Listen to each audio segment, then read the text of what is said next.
कहा, क्या संदेश लाई हो तुम? वो तिलक का शुभ मुहूर्त आरंभ होने वाला है। आप सच्चे तो है ना? वैसे आपको तिलक के पहले ही बहुत बहुत बधाइयाँ। ठीक है,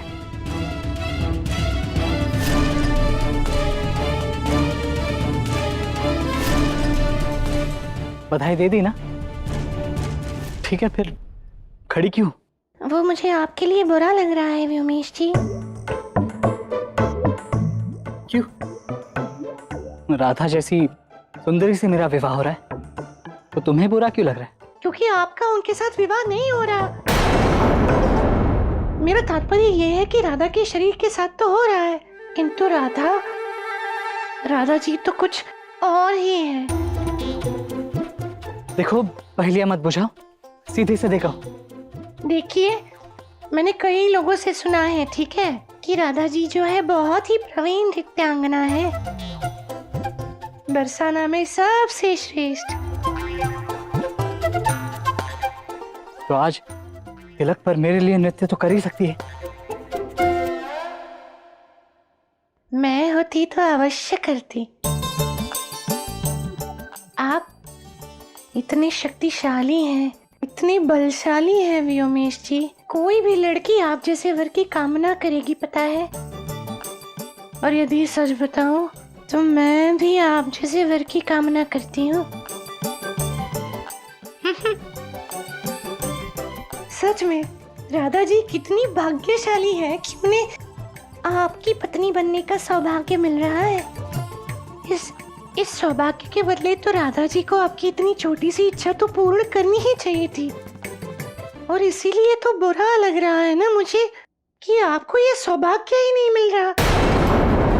आपको पता है कितना समझाया राधा जी की सखियों ने उन्हें कि एक बार आज के दिन के लिए ससुराल वालों के लिए नृत्य कर लीजिए ना। वो मानी नहीं बेचारी। कदाचित उनके साथ जो अतीत में व्यतीत हो चुका है ना, उसी के कारण उनका हृदय टूट चुका है। किंतु आपके साथ ऐसा नहीं होना चाहिए था व्योमेश जी। मैं राधा से कहूंगा, वो मेरे लिए अवश्य नृत्य करेगी। नहीं ना,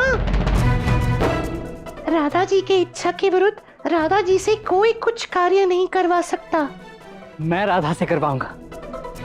मैं उसका होने वाला पति हूं, और पत्नी को पति की आज्ञाकारी अवश्य होनी चाहिए।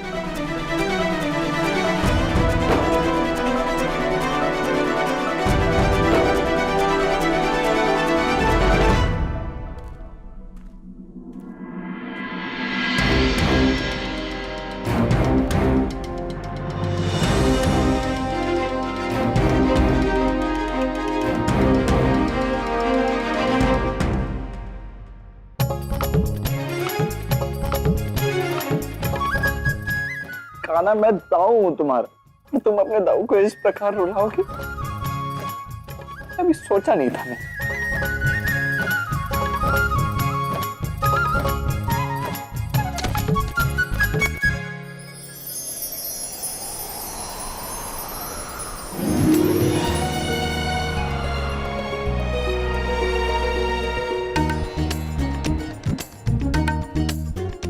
आप ठीक तो है ना? आपको कुछ हुआ तो नहीं? हाँ हाँ, मैं ठीक हूँ, मुझे क्या होगा? और आप? आप कौन है? मैं राधा का भ्राता धामा। और आप कौन है? मेरा नाम बलदेवी। इसमें कोई आश्चर्य नहीं कि तुम्हारा नाम सर्वत्र उचित है।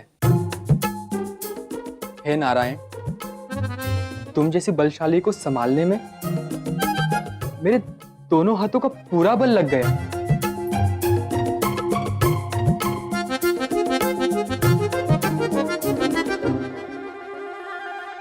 अब आप यहाँ खड़े होकर क्या देख रहे हैं?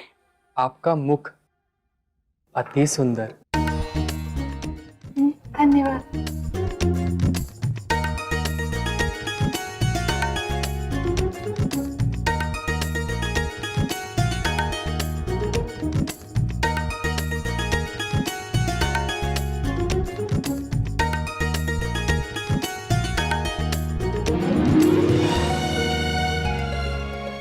दामा, कहाँ हो? सुनो बलदेवी, मैं अभी आता हूँ। तुम कहीं जाना मत, ठीक है? आप पुनः आएंगे?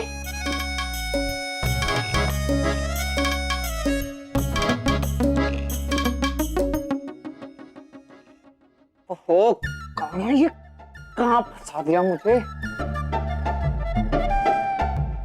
अगली बार मैं तुम्हें कदापि नहीं छोड़ूंगा।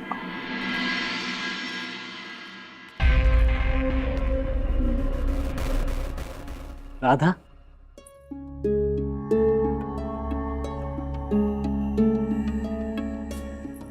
व्योमेश, तुम यहाँ मेरे कक्ष में? कोई महत्वपूर्ण बात थी तो किसी को कह के बुलवा लेते मुझे।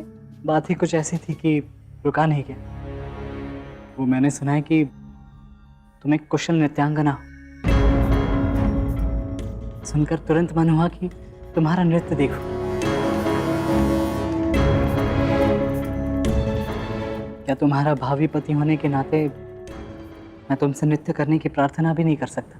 व्योमेश, देखो, मैंने नृत्य करना छोड़ दिया है और अब मुझे नृत्य में कोई रुचि नहीं है।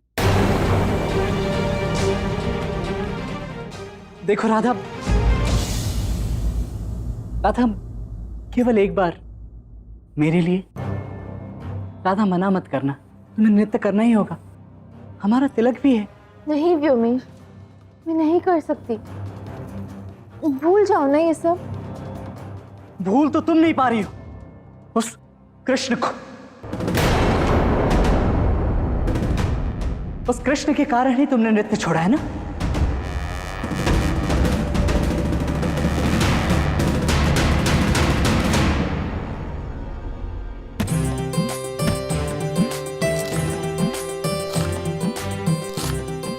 शेषनाग का अवतार सब्जियां काट रहा है, इससे अच्छा तो मैं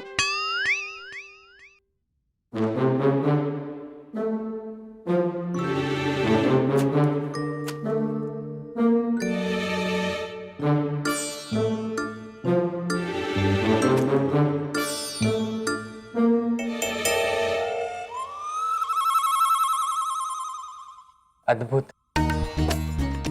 तरकारी काटकर खाने का ये तरीका अनूठा है। मेरा है ना तो अनूठा तो होगा ही। वो आप फिर क्या? क्यों?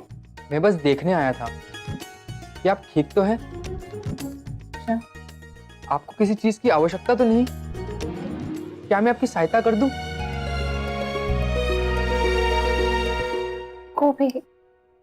गोभी ले आइए ना मेरे लिए। हाँ हाँ, अवश्य, अभी लाता हूँ। सुनिए, खेत से तोड़कर लाइएगा। हाँ, ताजे वाला। हाँ हाँ, अवश्य, अभी लाता हूँ।